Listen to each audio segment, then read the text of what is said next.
Olá, que a graça e a paz do nosso Senhor Jesus Cristo seja com você que está assistindo esse vídeo. Nós estamos aqui hoje porque nós nos sentimos tocadas pelo Espírito Santo a compartilhar uma palavra que se encontra no livro Caminho a Cristo, no capítulo intitulado O Desejo de Ser Bom. Eu estou aqui com as minhas amigas, essa é a Isabela, essa daqui é a Valéria, e hoje nós iremos comentar a respeito desse livro, a respeito desse capítulo. Então, vai funcionar assim. Eu irei ler e nós três aqui iremos comentar partes desse livro. E você também que tiver algo para colaborar conosco, da sua visão a respeito disso, da palavra de Deus, pode deixar nos comentários também, que é muito importante que a gente possa ter essa troca de conhecimento a respeito da palavra de Deus. Nós queremos começar primeiro com o texto que se encontra aqui, que a senhora White se refere como a promessa de Deus. A Isabela vai ler para nós, que se encontra lá em Jeremias, no capítulo 29, no versículo 13. O 13 diz assim: E vós buscar-me-eis, e me encontrareis, quando vós procurardes por mim, com todo o vosso coração. Amém. Amém. Então, como eu já disse, o tema desse capítulo é o desejo de ser bom. Então, eu irei iniciar a leitura e logo em seguida nós iremos comentar um pouco sobre isso. E começa assim: o coração tem de ser entregue inteiramente a Deus, ou do contrário, jamais se poderá operar a transformação pela qual sua semelhança é restaurada em nós. Por natureza, estamos separados de Deus. O Espírito Santo descreve nossa condição em palavras como estas: mortos em ofensas e pecado. Toda a cabeça está enferma e todo o coração fraco. Não há nele coisa sã. Estamos retidos nos laços de Satanás, em que a vontade dele estamos presos. Deus deseja nos curar e libertar. No entanto, como isso requer completa transformação, uma renovação de toda a natureza é necessário que nos entreguemos inteiramente a Ele. Então, a gente pode ver aqui que Deus está dizendo que precisa haver uma transformação completa para que nós realmente possamos ser mortos, né? O nosso eu seja morto. E para isso acontecer tem que haver uma inteira entrega à vontade de Deus. Eu vi um texto da senhora White, eu não me lembro onde está, mas diz assim, que o arrependimento verdadeiro não é somente uma tristeza pelo pecado, mas é a verdadeira conversão, é mudar as suas ações totalmente. Então, se você pecou, você vai abandonar esse pecado totalmente. Esse é o verdadeiro arrependimento. Tem que ter o primeiro passo, né? Ter atitude. Né? Exatamente. E ela continua dizendo: a luta contra o próprio eu é a maior batalha que já foi travada. A renúncia do nosso eu, sujeitando tudo à vontade de Deus, requer luta. Contudo, o coração tem de submeter-se a Deus antes que possa ser renovado em santidade. O governo de Deus não é como Satanás quer fazer parecer, baseado na submissão cega do domínio irrazoável. Ele apela para a inteligência e a consciência. Vinde então e ergue-me. É o convite do Criador aos seres que formou. Deus não força a vontade de suas criaturas. Ele não pode aceitar a homenagem que não lhe seja prestada de maneira voluntária e inteligente. Então, a questão do livre-arbítrio também é deixado bem claro aqui, né? Fala que Deus ele não força nada a nós. Nós temos que escolher se nós realmente queremos nos entregar a Ele. Satanás faz parecer isso, né? Que a lei de Deus ela é abusiva, que ela quer forçar a gente a fazer alguma coisa. E também tem aquele outro extremo, né? Que ele fala que é uma lei que nos proíbe de tudo e tal. Então, nós já sabemos que não é isso a lei de Deus. E Deus ele não quer uma submissão cega de nós, né?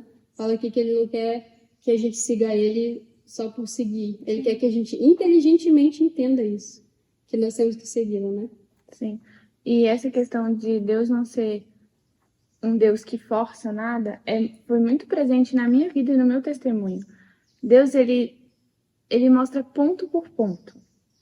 E ele tem muita misericórdia conosco. Ele espera, ele sabe que tem verdades que são difíceis de assimilar. E ele entende que cada um tem seu tempo. E quando o Espírito Santo convence do pecado, que a pessoa vai realmente decidir, não, eu vou abandonar ou eu vou permanecer. Mas até o Espírito Santo convencer, tem gente que demora 1 ano para se convencer de alguma coisa. E que nós possamos ter a visão que Deus tem e ter paciência com os irmãos, porque nem sempre o mesmo tempo que eu levei a pessoa vai demorar. Isso daqui de que a maior luta que a gente tem é contra o nosso próprio eu, contra a nossa própria vontade, né? E fala que a gente tem que fazer essa renúncia e sujeitar tudo a Deus. Porque a gente sabe que é só através de Cristo, né? E a senhora White, ela vai explanar mais isso aqui ao longo do capítulo, sobre a gente colocar nossa submissão em Deus, entregar totalmente a Deus. Então, continue assim. Uma submissão forçada impediria todo o verdadeiro desenvolvimento do espírito ou do caráter. Tornaria o ser humano em simples máquina. Não é esse o propósito do Criador. Ele deseja que o homem, a obra-prima do seu poder criador, atinja o desenvolvimento mais elevado possível. Seu propósito é nos elevar à altura da bênção que deseja nos conceder por meio de sua graça. Convida-nos a nos entregarmos a Ele a fim de que possa cumprir em nós a sua vontade. Cabe a nós escolher se queremos ser libertos da escravidão do pecado para participar da gloriosa liberdade dos filhos de Deus. Então, cabe a nós escolher se nós vamos querer ou não aceitar, né? Jesus, ele não pode nos forçar, ele coloca diante de nós as possibilidades, ele nos convida a entregar, mas ele não vai nos forçar a fazer isso. E Satanás quer que pareça ser isso, né? Que pareça que Jesus está forçando a gente a fazer algo. Mas não é isso, ele estende um convite e a gente que vai escolher aceitar ou não. E fala que quer que a gente atinja o desenvolvimento mais elevado possível. Então, Jesus ele não está oferecendo qualquer coisa para nós, né? Uma transformação de caráter completa com desenvolvimento que nem nós podemos imaginar, né? Então, é muito maravilhoso isso. Uma coisa que eu sempre ouvi, até mesmo nas igrejas evangélicas, de que Jesus está batendo a nossa porta, só que a gente tem que abrir. E às vezes as pessoas têm muita dificuldade de entender isso. Como a gente tem que cooperar com Deus? Deus, ele não é invasivo. Ele não vai entrar na sua casa sem você abrir a porta. E acabar ali. Sim, exatamente.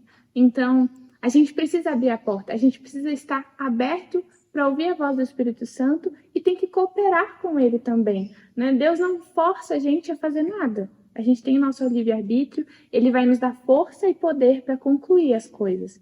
Mas a gente tem que também tomar as nossas atitudes.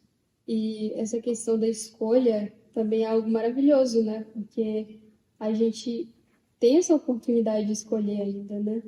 A gente vê o amor de Deus até nisso. Ele mostra tudo aquilo ali, igual para o povo lá, né? Do Egito, para o povo de Israel, que ele foi, mostrou todos os sinais e maravilhas, em nenhum momento ele forçou eles a viver aquilo. Ele sempre deixou em aberto para que eles escolhessem fazer. Ele mostrou o quê? Que tinham consequências nas escolhas que eles fizessem. Mas, ao mesmo tempo, ele mostrou, se vocês fizerem a minha vontade, olha o que eu vou dar para vocês. Olha tudo que eu tenho de bom preparado para vocês. Então, da mesma forma é hoje conosco. Ele mostra as consequências das nossas escolhas erradas e também os privilégios se nós fizermos a escolha certa, né? Aqui na leitura diz: entregando-nos a Deus, temos necessariamente de renunciar a tudo que nos separe dele. Por isso, diz o Salvador, assim, pois qualquer de vós que não renuncia a tudo quanto tem, não pode ser meu discípulo. Tudo o que nos afasta de Deus tem de ser renunciado. Mamon é o ídolo de muitos. O amor ao dinheiro, a ambição de fortuna e a cadeia de outro que nos liga a Satanás. Fama e honras mundanas são idolatradas por outros. Uma vida de comodidade egoísta sem responsabilidades constitui o ídolo de várias pessoas. Mas essas cadeias escravizadoras têm de ser quebradas. Não podemos pertencer metade ao Senhor e metade ao mundo. Não podemos ser filhos de Deus a menos que o sejamos totalmente. Há os que dizem servir a Deus, mas ao mesmo tempo confiam em seus próprios esforços para obedecer a sua lei. Construir um caráter perfeito e alcançar a salvação. Não é uma intuição profunda do amor de Cristo que mova seu coração, mas procuram cumprir os deveres da vida cristã como sendo uma exigência de Deus para alcançar o céu. Esse tipo de religião nada vale. Que forte, né? Esse texto aqui. Falando que a gente tem que renunciar o quê? Tudo. Tudo. A gente não... Toda a prática egoísta que nós temos, né? A gente tem que renunciar. Que na Bíblia fala, né? Que o pecado fez separação entre Deus e o homem. E ele falou aqui sobre coisas que a gente vê normalmente, né? O amor ao dinheiro, a ambição à fortuna, a cadeia que nos liga a Satanás, famas e honras mundanas são idolatradas, e isso, a gente vê muito essa questão da fama e honras humanas que são idolatradas nas redes sociais, por exemplo, né? Quando a gente abre as redes sociais, é o que a gente mais vê. Pessoas idolatrando famosos, cuidando da vida dos famosos ali, né? O próprio eu também. Exatamente. Alimentando o eu ali. É o ódio gratuito que a gente vê hoje nas redes sociais também. E fala que há muitos que dizem servir a Cristo, mas muitas vezes estão fazendo isso também, né? Eles confiam em seus próprios esforços para obedecer à lei. Tem muito isso também. Confiar nos nossos próprios esforços para obedecer à lei. E muitas vezes a gente pensa muito assim, eu vou fazer isso porque eu quero ir para o céu, vou fazer aquilo porque eu quero ir para o céu. E a nossa motivação está errada, porque é um desejo egoísta. A gente só está pensando naquilo que vai ser bom para nós. A gente não pensa no amor que a gente tem que ter por Jesus, pela palavra de Deus. A gente só pensa em nós, nas vantagens que a gente vai receber com isso. Mas e Jesus, né? A nossa mente deve ser voltada a mostrar o verdadeiro caráter de Jesus e não sermos salvos. Porque o próprio Moisés, ele falou que risca meu nome. Ele não estava preocupado pela sua salvação. Ele estava preocupado pelo nome de Jesus. Então, eu só queria tocar num ponto que você falou, você leu, né? Que a gente não pode fazer metade as coisas de Deus e metade as coisas do mundo. Não tem. Então, eu queria ler um texto aqui em 1 João 3, a partir do verso 6. Qualquer que permanece nele não peca. Qualquer que peca não o viu e nem o conheceu. Filhinhos, não deixeis homem algum vos enganar. Aquele que pratica a justiça é justo, assim como ele é justo. Aquele que comete pecado é do diabo, porque o diabo peca desde o princípio. Para esse propósito, o Filho de Deus foi manifestado, para que pudesse destruir as obras do diabo. Então, ou nós somos filhos de Deus, somos justos, ou nós somos filhos do diabo. É isso que a palavra diz, apesar de ser algo forte, é uma verdade. Mas olha para que o Filho de Deus veio para destruir as obras do diabo. Nós temos esperança em Cristo Jesus. Uma coisa interessante também sobre isso é que hoje muita gente usa o título de cristão, né? Tipo assim, a gente pergunta assim, você é cristã? Ah, sim, eu sou da igreja tal. Ah, eu sou da Assembleia, eu sou da Batista e tal. Quando a gente pergunta o que é cristão, a pessoa já automaticamente fala isso, né? Eu sou de uma igreja. Mas será que ser cristão é somente isso, só participar de uma igreja? Porque a palavra cristão já vem, né, de pequenos cristos, então são pessoas que refletem o caráter de Cristo. Então, quando a gente fala de Cristo, por exemplo, a gente vê as características do caráter dele, que era gentil, era amável, era paciente, era zeloso com as outras pessoas, e às vezes no nosso caráter não tem isso. E a gente acha que só as obras, só as reformas que a gente exteriormente faz, já é o suficiente para nos titular como cristão. Eu invisto bem, eu me alimento bem e tal, não que isso não seja importante, isso é importante também, mas será que é só isso que vai fazer com que o nosso caráter seja parecido com o de Cristo? Porque Cristo fez muitas outras coisas. Senão né? vira um formalismo seco. Exatamente. É igual quando uma pessoa, por exemplo, torce para um time. Essa pessoa faz tudo. Se veste todo do time, compra tudo daquele time, então a pessoa já vê que ela torce para aquele time. Mas em relação a Cristo, será que realmente eles veem isso? Muita gente vê hoje os cristãos como meramente pessoas de igreja, fanáticos, que não aceitam nada, que odeiam todas as pessoas. Muita gente vê os cristãos dessa forma, porque não está refletindo o caráter de Cristo. Eu vi até uma frase que fala assim, Jesus Cristo é legal, o fã-clube que não é tanto. Então, eles já desassociaram os cristãos de Cristo, e não era para acontecer isso. Não era isso que acontecia antes, né? No tempo dos discípulos, por exemplo. Era visto neles, ele andou com Cristo, com certeza, porque ele está muito parecido com ele. E é dessa mesma forma que tem que ser hoje, porque a senhora fala que esse tipo de religião nada vale. Reformas exteriores, quando nosso coração ainda está cheio de egoísmo, ainda está cheio de orgulho, nada disso vai ser válido, né? Continuando a leitura. Quando Cristo habita o coração, a pessoa se sente tão feliz e repleta de seu amor por causa da comunhão com Ele, que a Ele se apegará cada vez mais. Ao contemplá-lo, esquecerá de si mesma. O amor de Cristo será a motivação das ações. Os que se sentem tocados pelo amor de Deus não perguntam quão pouco deverão dar para cumprir as exigências de Deus. Não procuram saber qual a mais baixa norma. Seu desejo está em perfeita harmonia com a vontade do seu Redentor. Com um sincero desejo, renunciam a tudo, manifestando interesse proporcional ao valor objeto que buscam. E essa aqui é a frase que eu achei mais impactante desse capítulo. Dizer que aceitar a Cristo sem demonstrar profundo amor não passa de um simples jogo de palavras, formalidade inútil, uma tarefa pesada e desagradável. Então, a gente vê aqui que Jesus é o centro de tudo, né? Jesus ele é o tema central das Escrituras. Bíblia, Espírito de Profecia sempre foi Jesus. E fala aqui que não adianta a gente fazer nada dessas coisas também se a nossa motivação não for Jesus. E quando Jesus veio, ele bateu muito nessa tecla. Porque o problema que estava tendo na época eram dos fariseus. Eram pessoas que seguiam a lei, letra por letra, mas na verdade não seguiam a lei no seu coração. Sim. Jesus bateu muito nisso. Ele disse assim, ele está o tempo todo falando, né? Para a gente prestar atenção nas nossas obras, o que a gente está fazendo e não julgar o outro, porque eles faziam muito isso. Também que, às vezes, as pessoas dizem, Jesus veio abolir a lei. Mas Jesus não veio abolir a lei. Jesus veio ampliar a lei. Ele começou a mostrar que, na verdade, a lei não era só não adulterar. Mas se você pensasse em adultério, você já estava pecando contra Deus. Então, ele veio mostrar, olha, a lei não é só a letra. A lei tem que vir de dentro para fora. Tem que vir do coração. E é o Espírito Santo que vai trazer para você. E aqui fala também sobre a questão de a pessoa se sente tão feliz e repleta de seu amor por causa da comunhão com ele. E a gente vê que hoje no mundo as pessoas elas são desesperadas pela busca da felicidade, né? Direto e indiretamente elas são. A gente vê tanta gente depressiva em busca de algo que possa suprir as necessidades delas e aqui tá.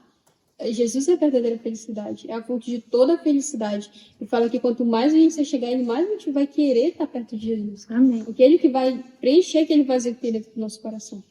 Então, Cristo é tudo. Cristo é o centro de tudo. De Gênesis, Apocalipse, Espírito de Profecia, tudo. Jesus é o centro de toda a mensagem de Deus. E um dos problemas que tem, né, vários membros da igreja, líderes também, como os fariseus, é apresentar a lei e não o princípio da lei. Qual é o princípio da lei? É Jesus, é o amor. Então, eles se envolvem muito com a regra, não pode isso, não pode aquilo, mas esquecem do amor, que é o amor ao próximo. Quer guardar o sábado, mas não ajuda a irmãzinha lá, porque não é sábado.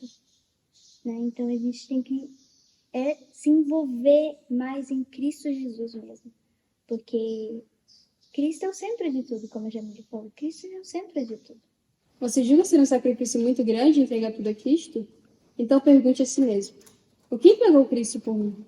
O Filho de Deus deu tudo, vida, amor e sofrimento, para nos salvar. Será possível que nós, indignos de tão grande amor, não queiramos entregar-lhe inteiramente o coração? A cada momento de nossa vida temos sido participantes das bênçãos de sua graça, e por essa mesma razão não podemos compreender inteiramente as profundezas da ignorância e miséria das quais fomos salvos.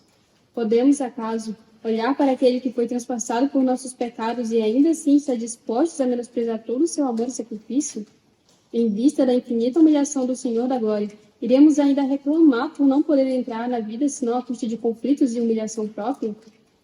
Muito forte isso daqui, né? Ela fala a respeito das nossas indignações, a respeito do que Deus fez por nós, das nossas murmurações. E às vezes a gente acha que a gente entregou tudo para Cristo, né? Senhor, eu parei de comer isso, eu parei de vestir isso, eu parei de assistir aquilo. Coisas que a gente acha que é um fardo grande demais, às vezes a gente se exalta por isso, mas quando a gente vai olhar para o sacrifício de Jesus, a gente fez nada. Comparado, né? Tanto que a senhora White até fala, e não lembro exatamente o livro onde ela fala isso, mas creio que é o Vida e Ensinos, que ela fala que quando chegar no céu, a gente vai dizer, foi tão fácil chegar no céu, né? Porque Sim. a gente não vai conseguir lembrar das coisas ruins que a gente passou aqui. Porque tudo aquilo vai ser demais para nós. Imagina o sacrifício de Jesus. Deu a vida toda dele, o amor e tanto sofrimento que ele teve aqui na Terra. Porque o que Jesus sofreu, a gente não sofreu nem metade. Né? O filho do homem não tinha nem onde reclinar a cabeça. Jesus às vezes deixava de comer para dar para outras pessoas. Dava tudo dele para as pessoas. Então, às vezes a gente está fazendo nem metade disso. A gente está renunciando coisas pequenas comparado ao que Jesus fez por nós. E às vezes a gente murmura muito, né? Porque fala que todos nós somos participantes da graça de Deus. Por quê? Porque a gente tem o ar para respirar, porque a gente tem água, porque a gente tem tantas coisas que outras pessoas talvez não tenham. A gente tem a verdade, mais do que isso aqui, a gente já está melhor do que muitas outras pessoas. só de conhecer a verdade de Deus, o que Deus espera de nós através da Bíblia e do Espírito de profecia. Então, tudo que nós fizermos vai ser pequeno comparado ao que Jesus fez. E ainda assim a gente reclama, Senhor, por que eu tenho que passar por isso?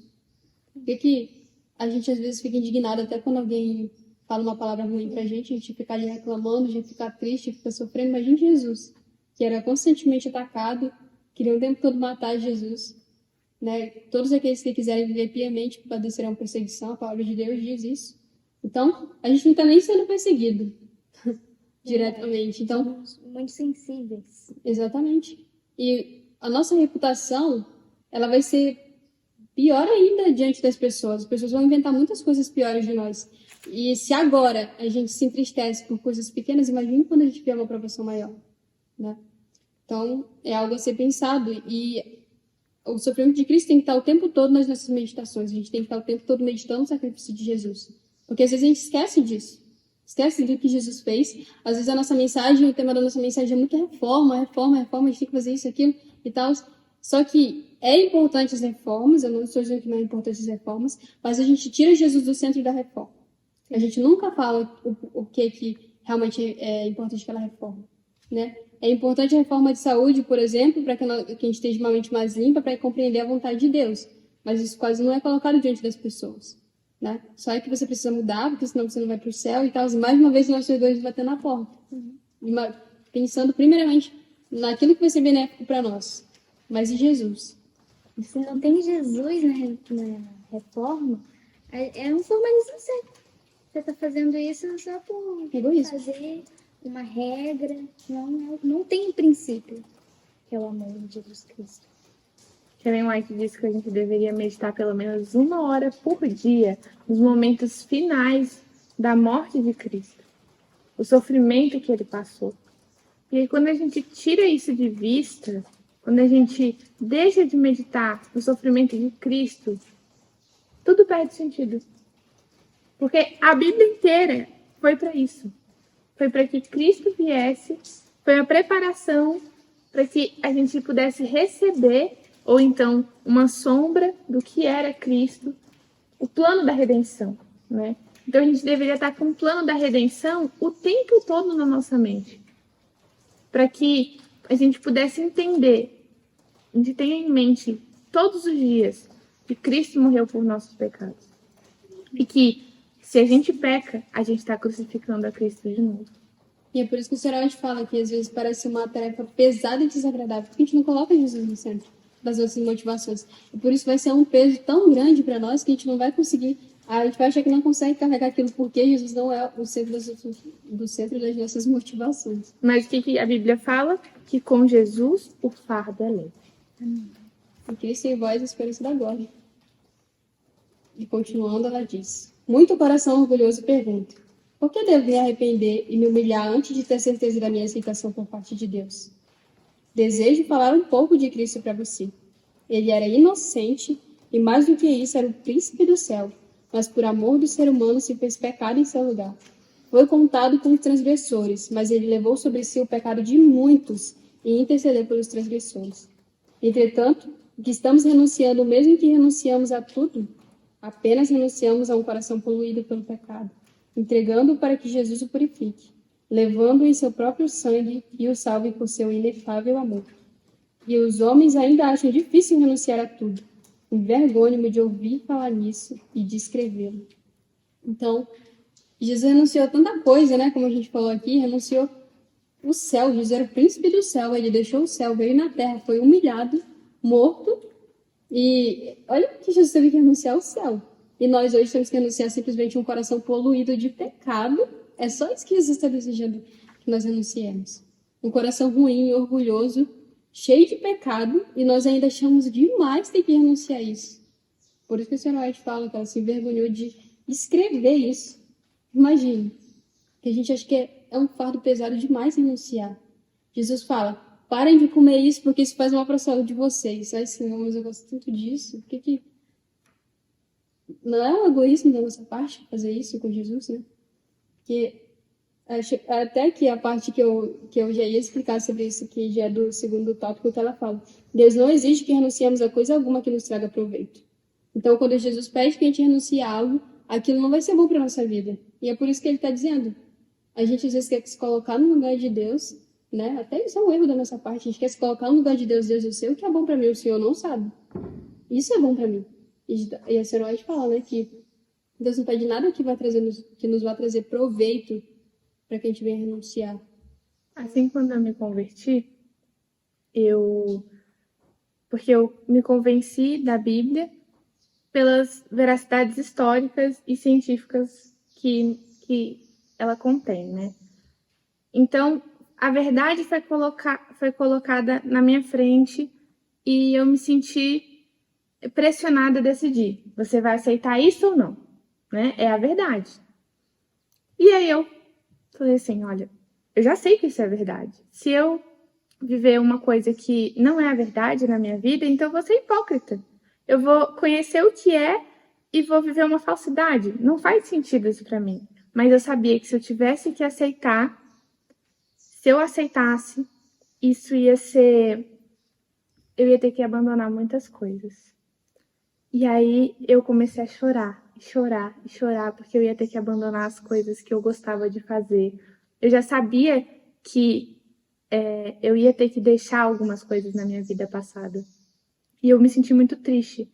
Mas olhando para trás, eu acho essa história até um pouco engraçada. Porque eu vejo como eu não tinha nem um pouquinho do conhecimento do que é o amor de Deus. Porque quando Jesus, ele me chamou, hoje eu entendo que ele teve tanta paciência comigo e ele me mostrou realmente ponto por ponto. E tudo que ele me pediu foi muito fácil de aceitar, porque ele me mostrou que isso me fazia mal. Então, eu sei quantas coisas do mundo fazem mal e como é bom seguir Jesus. E realmente, Deus só pede pra gente tirar as coisas que nos fazem mal e ele nos mostra que faz mal. Ele nos convence do pecado, né? Exatamente. Em tudo que faz, tem em vista o bem-estar de seus filhos. Oxalá que todos os que não aceitaram a Cristo reconhecessem que Ele tem coisas incomparavelmente melhores para lhes oferecer do que o que eles mesmos desejam. O homem provoca maior prejuízo e comete injustiça a si mesmo, quando pensa e age de modo contrário à vontade de Deus. Nenhuma felicidade verdadeira pode ser encontrada no caminho proibido por aquele que sabe o que é melhor e que quer o bem de suas criaturas. O caminho do pecado é de miséria e destruição. Então, aqui a senhora até comentou aquele ponto que eu tinha falado a respeito da felicidade, né? Que às vezes as pessoas procuram tanta felicidade, mas aí elas vão procurar em outras coisas que acabam em destruição e miséria, como ela cita aqui. E realmente isso que acontece, o pecado ele é destrutivo. Ele pode até oferecer algo bom pra gente no percurso, mas no final é sempre destrutivo. Todo pecado é um vício. Acho que as pessoas elas têm que entender isso. Que todo pecado é um vício. O pecado é algo vicioso. E um vício, todo mundo que está em um vício acha que aquilo é bom. Porque senão não teria se viciado nisso, né? Então, vamos pensar, um drogado. Alguém que usa drogas constantemente, é viciado naquilo ali. Todo mundo que está ao redor dessa pessoa sabe que aquilo não é bom. Mas aquela pessoa, às vezes ela até sabe que isso faz mal, mas aquilo momentaneamente é bom para ela. Então, todo pecado, quando a gente entende isso, que quando a gente peca é a mesma coisa que a gente estivesse se viciando em uma droga, porque às vezes a gente olha, nossa, um vício em droga é algo tão sério, né? Mas mentir é algo sério. Falar com alguém, exatamente, pode ser um vício. Se você falar de uma maneira grosseira com os outros, é algo sério também. E é um vício. Porque está sendo cultivado também. Exatamente, porque a gente cultiva essas coisas. E um dos vícios mais pertinentes nas pessoas é falar mal dos outros. Exatamente, É maledicência. É involuntário. E fala aqui que Deus quer sempre o melhor para suas criaturas. Deus ele sempre desejou o melhor para nós. Sempre. Em todo o tempo, ele sempre desejou o melhor para nós. E o amor de Deus, ele é algo incomparável. Porque se a gente fosse colocar o amor de Deus comparado com o pecado, como a senhora fala, né? Ela sente vergonha de escrever a respeito das pessoas que acham que é demais renunciar a um coração de pecado. É porque as pessoas elas não têm noção da malignidade do pecado. Pessoas, eu incluo a gente também, né? Porque a gente também está nesse processo de aprendizagem. Então, Jesus sempre quis o melhor para cada um de nós. E toda vez que a gente acha que não, a gente está dando ouvido às acusações de Satanás a respeito do caráter de Deus. Porque o espírito de profecia fala que antes de Satanás ir lá e colocar a rebelião entre os anjos, eles nem sabiam que tinha lei no céu, eles tinham prazer em obedecer a Deus, eles nem sabiam que aquilo era uma lei. Então, eles eram felizes fazendo aquilo. E Deus espera de nós a mesma coisa. Né? Porque quando a gente aprender a amar Jesus, tudo que a gente fizer vai ser tão já automático ali, a vida santificada, que a gente nem vai perceber que está sendo uma lei imposta a nós, e sim algo natural de se fazer. Jesus me pede isso, Jesus é tão amável comigo, Jesus faz tudo por mim. Então é o mínimo que eu vou fazer isso. É o mínimo, a gente sempre vai fazer o mínimo por Jesus. E ela continua falando, é errado pensar que Deus tem prazer no sofrimento de seus filhos. Todo o céu se interessa na felicidade do homem. Nosso Pai Celeste não impede nenhuma de suas criaturas que sigam o caminho dos prazeres. Deus deseja somente nos orientar a não irmos em busca dos prazeres que poderiam trazer sofrimentos e desilusões, e nos fechariam as portas da felicidade do céu. O Redentor do mundo aceita os homens tais como são, com todas as suas necessidades, imperfeições e fraquezas. Ele não só purifica do pecado e concede redenção pelo seu sangue, como também satisfaz os anseios do coração de todos os que consentem em tomar o seu jugo e carregar o seu fardo. O Salvador deseja dar paz e descanso a todos os que vão a ele em busca do pão da vida.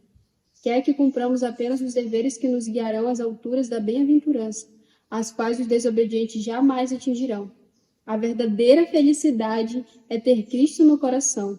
Ele é a esperança da glória. Amém? Amém. Então, aqui está explicando que Deus ele nos dá essa liberdade de seguir o caminho que a gente quiser, dos prazeres, mas as consequências vão vir. Ele deseja nos orientar a não irmos seguir esses caminhos, né? Em busca dos prazeres que poderiam nos trazer sofrimentos e desilusões. Porque a gente pode perceber, por exemplo, o viciado em drogas, por exemplo, de início parece ser uma coisa boa, que está ali satisfazendo, dando prazer para aquela pessoa, mas com o passar do tempo aquilo vai destruindo, causa doença, às vezes fica longe da família, vai morar na rua, se entrega para coisas ruins. Então, é destrutivo. Todo pecado que pode até parecer bom se torna destrutivo. Por isso que tem tanta gente hoje vivendo em depressão, né, se entregando para coisas ruins, porque por esse vazio que elas tentem preencher com coisas erradas. Jesus fala aqui que a verdadeira felicidade é ter Cristo. Não tem nada além de Cristo. Não adianta procurar além de Cristo uma felicidade, ela não existe.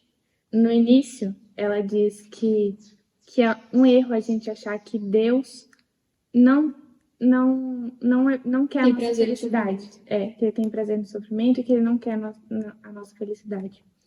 E então eu queria fazer um apelo agora para vocês e para você que está assistindo, para toda vez que a gente duvidar da bondade de Deus, a gente olhar para o livro da natureza, para a gente olhar para a criação de Deus. Porque quando você olha a beleza da criação, os pássaros, tudo, não tem como dizer que o Criador é ruim. Não tem como dizer que o Criador não quer a nossa felicidade. Porque tudo que ele fez foi para o nosso deleite. A Bíblia fala disso também.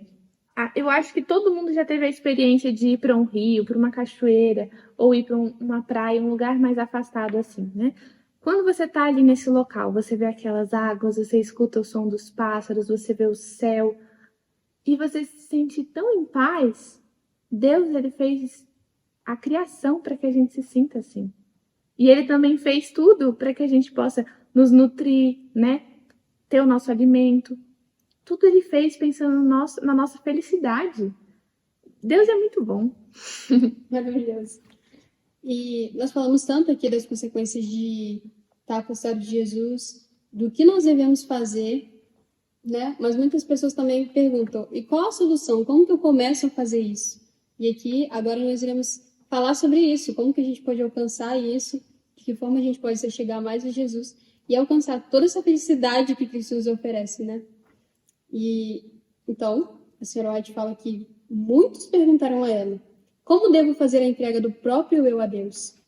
Você deseja entregar-se a Ele, mas lhe falta poder moral. Continua escravo da dúvida e é dirigido pelos hábitos de sua vida de pecado. Suas promessas e resoluções são como palavras escritas na areia. você não consegue dominar os pensamentos, os impulsos, as afeições. O conhecimento de suas promessas violadas e dos votos não cumpridos enfraquece a confiança em sua própria sinceridade, levando-o a pensar que Deus não pode aceitá-lo. Talvez você tenha se identificado com isso que tenha sido citado aqui. Então, se você se identificou, assim como eu, assim, quando eu li isso daqui, me identifiquei, ela vai falar agora o que nós precisamos fazer para alcançar. Que a gente não precisa se desesperar estando nessa condição. E ela diz, mas não precisa se desesperar. O que deve compreender é a verdadeira força da vontade. Ela é o poder que governa a natureza do homem, o poder da decisão ou de escolha. Tudo depende da correta ação da vontade. Deus deu ao homem o poder da escolha, e a ele compete exercê-lo. Você não pode mudar seu coração. Não pode por você mesmo consagrar a Deus suas afeições. Contudo, pode escolher servi-lo. Pode dar-lhe a sua vontade. Ele, então, operará em você o querer e o fazer segundo a sua graça. Desse modo, toda a sua natureza estará sob o domínio do Espírito de Cristo. Suas afeições irão ser centralizadas nele. Seus pensamentos estarão em harmonia com ele. Então, o poder da escolha, poder da vontade, Jesus entregou isso a nós. Né? Como a gente falou da questão do livre-arbítrio. Tudo que Deus espera de nós é que a gente se entregue a ele, completamente. E é Jesus que vai fazer o querer efetuar, segundo a boa vontade dele no nosso coração. E a gente não deve achar que Jesus não quer fazer algo bom para nós. Ele quer, ele anseia que aquele que vai buscar verdadeiramente, Jesus está de braços abertos para ajudar. Né? Às vezes a gente acha que não, que Jesus não está ouvindo nossa oração, Jesus não se importa conosco. Mas se a gente buscar algo bom verdadeiramente de coração, Jesus ele vai estar aberto para nos ajudar a vencer o eu. E olha o que nós temos que fazer, só entregar inteiramente a Jesus. Ele que vai fazer, é a justiça dele imputada e nossa que vai fazer isso, né? Então, a gente só tem que aceitar e exercer o poder da vontade. Falar, não, eu não vou fazer isso e eu entrego nas mãos de Jesus porque eu sei que ele vai fazer por mim. Porque às vezes a gente vai fazer pela nossa própria força, a gente não tem força para isso, né? O mesmo poder da criação que ele diz, haja luz, vai ser o mesmo poder que vai fazer em nós ser justificado. E para isso acontecer, temos que crer em Jesus. É crer, é acreditar. Esse é o primeiro passo. Amém. Realmente. É louvável desejar ser bom e alcançar a santidade. Essas virtudes, porém, de nada valerão se ficarem somente no desejo. Muitos se perderão enquanto esperam e desejam ser cristãos. Não chegam ao ponto de entregar a vontade a Deus. Não escolhem ser cristãos. Através do correto exercício da vontade, pode operar-se em sua vida uma mudança completa. Entregando a Cristo o seu querer, você se une ao poder que está acima de todos os demais. Terá a força do alto para estar firme e, pelo constante entrega a Deus, será habilitado a viver uma nova vida, a vida da fé. Amém?